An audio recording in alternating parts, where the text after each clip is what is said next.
Speaking of Michigan, I want to share a bit of a recording of the RNC's election integrity director in the state of Michigan. Listen to this.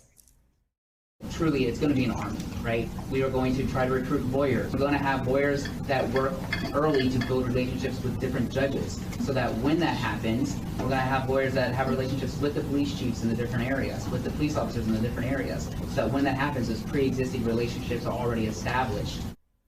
Kurt, what worries you most about what you just heard?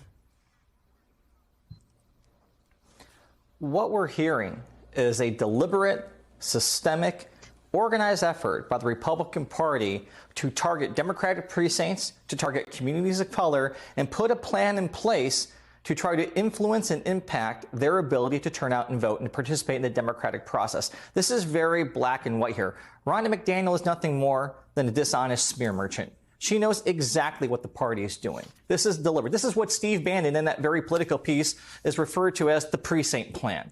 It is systemic. It is at the heart of the organization of the Republican National Committee, and their one and only goal and purpose is to disenfranchise voters, to make sure that what happens in 2022 and beyond is not what we had in 2020, which was a free and fair election. They are installing people who believe in the big lie, people who want to throw out democracy. They are installing them in positions where they can contest ballots, they can challenge voters, they can create chaos, they can create havoc on a democratic process. Because then what they will do, Stephanie, is they will say, look, there's all these complaints in this precinct. This election isn't valid. These votes shouldn't be counted. This is not legitimate. It is a rerun of what we saw in 2020, but this time they have had the time, the preparation, the manpower, the resources to install the big lie into the entire apparatus of the Republican Party at the state, the local, the national level. And it could be very well possible if Democrats do not measure up to this, if they do not see this as a red flag warning, that this is a red alert time,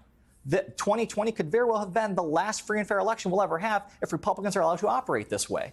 All right. Well, speaking of Democrats and red flag warnings, Axios is reporting that if Republicans take back the House in November, you better expect a whole lot of investigations into the Biden administration.